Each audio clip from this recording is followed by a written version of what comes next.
Hello students, welcome back to Hindi Mirror channel. सभी students का Hindi mirror पर फिर से स्वागत है। अभी जो कंटेंट लेकर आए हैं बीए सेकेंड ईयर के स्टूडेंट्स के लिए इको का क्वेश्चन बैंक लेकर आए हैं। अभी थोड़ी देर पहले बीए थर्ड ईयर का हमने अपलोड किया था। अब आपके एक एक क्वेश्चन बैंक आप तक पहुंच चुका है, सेकेंड ईयर के स्टूडेंट्स के पास भी और थर्ड ईयर के स्टूडेंट्स के पास भी। और पॉलिटिकल का थर्ड ईयर का अपलोड हो चुका है। और आप लोगों को बता दें, 2 पेपर आपको कल मिल जाएंगे, आपके जो इको के क्वेश्चन बैंक हैं। बाकी धीरे धीरे जब सारा ही कंटेंट आप तक पहुंच रहा है, डेली हिंदी मिरर आप तक कुछ ना कुछ पहुंचा रहा है, तो उसके लिए एक लाइक शेयर तो बनता है, कर दीजिए। और हिंदी मिरर से अभी तक नहीं जुड़े हैं, सब्सक्राइब नहीं किया है तो कर लीजिए, बेल आइकन हिट कर दीजिए, क्योंकि आप हमसे जुड़ेंगे तो इन फ्यूचर सेकेंड ईयर के स्टूडेंट्स को अभी 1 साल और हमारे साथ रहना है। और भगवान करे कि आप हमेशा हमसे जुड़े रहें। तो बने रहिए हिंदी मिरर के साथ, लाइक शेयर के साथ और कमेंट बॉक्स में फीडबैक और कमेंट के साथ। अब यहाँ पर जो प्रश्न पत्र का नाम है आपके micro economic theory and public finance, ठीक है, सेकेंड ईयर का पेपर है ये। और यहाँ पर ये इको का पेपर है। चलिए, पहला प्रश्न, हर यूनिट से अलग अलग प्रश्न यहाँ पर निकल कर आ रहे हैं। हर यूनिट में आपको 5 से 7 क्वेश्चन दिए जा रहे हैं, तो काफ़ी क्वेश्चन आप तक पहुँचेंगे और 100% यहाँ से क्वेश्चन आपके ज़रूर बनेंगे।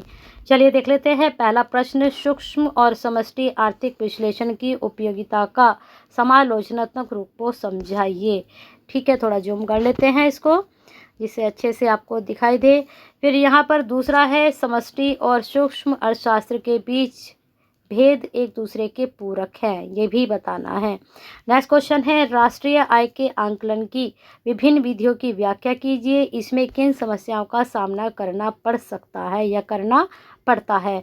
अब कल जब मैंने प्रीवियस क्वेश्चन पेपर अपलोड किया था इको का, तो वहाँ आपने देखा होगा सूक्ष्म, समष्टि, व्यष्टि, ये सब मैंने आपको बताया था, ज़रूर पढ़ लीजिएगा। राष्ट्रीय आय के बारे में मैंने आपको ज़रूर कहा था कि ज़रूर पढ़ लीजिएगा। देखिए क्वेश्चन बैंक में भी आपके लिए इस तरह के क्वेश्चंस निकल कर आ रहे हैं। नेक्स्ट क्वेश्चन है, राष्ट्रीय आय की आकलन की क्या उपयोगिता है। एक तो राष्ट्रीय आकलन की विभिन्न विधियाँ आपको पढ़नी है और साथ में इसके क्या बेनिफिट्स हैं वो याद करने हैं। ठीक है, प्रश्न अच्छा है, 99% बन सकता है एग्जाम में। नेक्स्ट है, आय के चक्रीय प्रवाह से आप क्या समझते हैं, धन और वास्तविक प्रवाह के बीच अंतर बताना है। नेक्स्ट क्वेश्चन है, 2 सेक्टर अर्थव्यवस्था में सर्कुलर प्रवाह पर चर्चा करें। फिर है अगला क्वेश्चन, आपका 7 क्वेश्चन बता रहे हैं इसमें यूनिट 1 में, लीकेज और इंजेक्शन का क्या मतलब है, वे आपके सर्कुलर प्रवाह के आकार को कैसे प्रभावित करते हैं, इसको बारे में आपको बताना है। फिर 8 क्वेश्चन है, माइक्रो इकोनॉमिक्स में विश्लेषण किए गए प्रमुख मुद्दों की जांच करें। अब यहाँ पर कुछ क्वेश्चन, 8 क्वेश्चन में से 3-4 क्वेश्चन बहुत इंपॉर्टेंट हैं, वो 99% आपके एग्ज़ाम में ज़रूर बनेंगे, जिसके बारे में मैं आपसे डिस्कस कर चुकी हूँ। आगे चलते हैं यूनिट 2 पर। यहाँ पर पहला क्वेश्चन निकल कर आ रहा है, उपभोग के मनोवैज्ञानिक नियम की व्याख्या कीजिए, इसके क्या निहितार्थ है। ठीक है, उपभोग के विभिन्न सिद्धांतों की व्याख्या कीजिए, उपभोग फलन के रूप को, उपभोग फलन के वे रूप जो इनमें से सबसे अधिक यथार्थवादी माने जाते हैं, उसके बारे में आपको बताना है। नेक्स्ट क्वेश्चन है, रोजगार सिद्धांत में उपभोग प्रवृत्ति का क्या महत्व है। किन्स उपभोग फलन आर्थिक विश्लेषण चर्चा में एक उपागम निर्माण उपकरण है, इसके बारे में बताना है। तो यहाँ पर सिर्फ इस वाली यूनिट में आपके पास 5 ही क्वेश्चन पहुँचे हैं, तो इन 5 में से क्या इम्पोर्टेंट हो सकता है। एक तो आप उपभोग पढ़ लीजिए, यहाँ पर सारा उपभोग में से ही 3 क्वेश्चन आपके निकल कर आए हैं। अब उपभोग में से क्या पढ़ना है, इसके सिद्धांत पढ़ लीजिए, इसके जो है सबसे अधिक फलन पढ़ लीजिए और इसके मनोवैज्ञानिक नियम पढ़ लीजिए। ठीक है, आगे चलते हैं, किन्स का उपभोग फलन भी पढ़ लीजिए, एग्जाम में बन सकता है। नेक्स्ट यूनिट की तरफ आ चुके हैं। यहाँ पर जो है आपका फर्स्ट क्वेश्चन बना है, पूर्ण आय सिद्धांत सापेक्ष आय सिद्धांत की संक्षिप्त टिप्पणी लिखिए। थोड़ा इसको इधर कर देते हैं, आपकी समझ में आ जाएगा। चलिए आगे देख लेते हैं। यहाँ पर प्रश्न, जीवन चक्र सिद्धांत का स्थायी आय परिकल्पना आपको यहाँ पर समझानी है। ये ट्रांसलेट होता है इंग्लिश टू हिंदी, तो थोड़ा बहुत इधर उधर हो जाता है प्रश्न, तो मैंने आपको समझा दिया है कि इसमें आपको क्या करना है।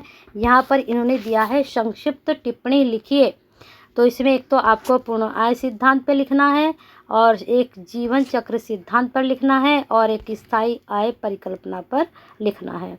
तो ये उसी यूनिट का प्रश्न है। चलते हैं आगे आपके यूनिट 3 पर। अब आए हैं हम यूनिट 3 पर। ये सारे क्वेश्चंस आपके जो बने थे यूनिट 1 से ही बन रहे हैं, 7, 8, फिर यहाँ पर ये यूनिट 2 है। ये सारे क्वेश्चंस जो बने हैं सारे यूनिट 2 से ही बने हैं, क्योंकि यहाँ पर जो क्वेश्चन दिए हैं हर यूनिट से 8 क्वेश्चन इन्होंने दिए हैं। चलिए आगे चलते हैं, क्योंकि ये क्वेश्चन बैंक हम नहीं बनाते हैं, आपके लिए प्रोवाइड कराते हैं, इको का भी और इंग्लिश का भी। चलिए आगे देखते हैं प्रश्न क्या बन रहे हैं, क्योंकि हम सिर्फ 4 सब्जेक्ट की तैयारी कराते हैं, लेकिन स्टूडेंट्स की क्वेरीज आती है तो हमें उनके लिए अरेंज करना पड़ता है। हम नहीं चाहते कि चैनल पर जो क्वेरी जाती है स्टूडेंट्स यहाँ से खाली हाथ जाएं। और आप भी हिंदी मिरर को खाली हाथ मत छोड़ना, सब्सक्राइब, लाइक और शेयर जरूर करते रहना। अब यहाँ पर जो प्रश्न है आपका, सार्वजनिक निवेश और निजी निवेश, स्वायत्त निवेश और प्रेरित निवेश, किन परिस्थितियों में MEC वक्र दाएं या बाएं उपयोग आरेख पर शिफ्ट होता है। उपयुक्त आरेख उपयोग करके निवेश गुणक के कार्य को भी समझाना है। फिर नेक्स्ट क्वेश्चन है, निवेश गुणक के लिए एक अभिव्यक्ति ड्राइव करें, इसकी सीमाएं क्या हैं। 5वां क्वेश्चन है, त्वरक के सिद्धांत को परिभाषित कीजिए। आपका सब्जेक्ट है तो आपको मुझे लगता है मुझसे ज़्यादा अच्छे से समझ में आ गया होगा। चलते हैं आपके थोड़े और क्वेश्चंस है दूसरे पेज पर।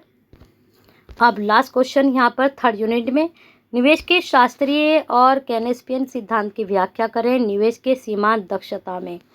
अब आते हैं यूनिट 4 की तरफ। यूनिट 4 में पहला प्रश्न बनना है, सार्वजनिक वित्त क्या है, इसकी भूमिका और महत्व को परिभाषित करें। अधिकतम सामाजिक लाभ के मुख्य सिद्धांत क्या हैं, सार्वजनिक व्यय का क्या अर्थ है, इसके क्षेत्र की भी पुष्टि कीजिए। फिर नेक्स्ट क्वेश्चन है यहीं पर, आप सार्वजनिक व्यय को किस प्रकार वर्गीकृत कर सकते हैं, सार्वजनिक राजस्व क्या है, इसके स्रोतों को परिभाषित कीजिए। सार्वजनिक व्यय का लक्ष्य और मुख्य उद्देश्य क्या है। तो ये सारी यूनिट सार्वजनिक व्यय, वित्त, सभी व्यय इसके ऊपर संबंधित है। तो यहाँ से क्वेश्चन आपका 100% बनेगा। देख लीजिए यहाँ पर टॉपिक में कौन कौन से आपको महत्वपूर्ण लगते हैं। चलते हैं नेक्स्ट लास्ट यूनिट पर, यूनिट 5, कराधान से आप क्या समझते हैं, इसकी विशेषताओं को भी परिभाषित कीजिए। एक अच्छी कर प्रणाली के सिद्धांत और तत्व क्या हैं, और यहाँ पर प्रत्यक्ष और अप्रत्यक्ष कर में अंतर स्पष्ट करना है, कर का प्रभाव और भार में अंतर स्पष्ट करना है। फिर 4th क्वेश्चन है, सार्वजनिक ऋण के वर्गीकरण का वर्णन करें, उन सिद्धांतों की व्याख्या करें जिन्हें नियंत्रित एवं अविकसित देश में सरकार द्वारा किया जाता है। सार्वजनिक व्यय से आप क्या समझते हैं, सार्वजनिक ऋण और निजी ऋण में अंतर स्पष्ट करना है। फिर यहाँ पर लास्ट क्वेश्चन है, आप राजकोषीय नीति से क्या समझते हैं, घाटे की वित्त व्यवस्था को भी समझाइए। तो इस प्रकार से ये आप तक क्वेश्चन पहुँचे हैं ना। मुझे लगता है ये जो क्वेश्चन बैंक है बहुत ही महत्वपूर्ण है सेकेंड ईयर वालों के लिए।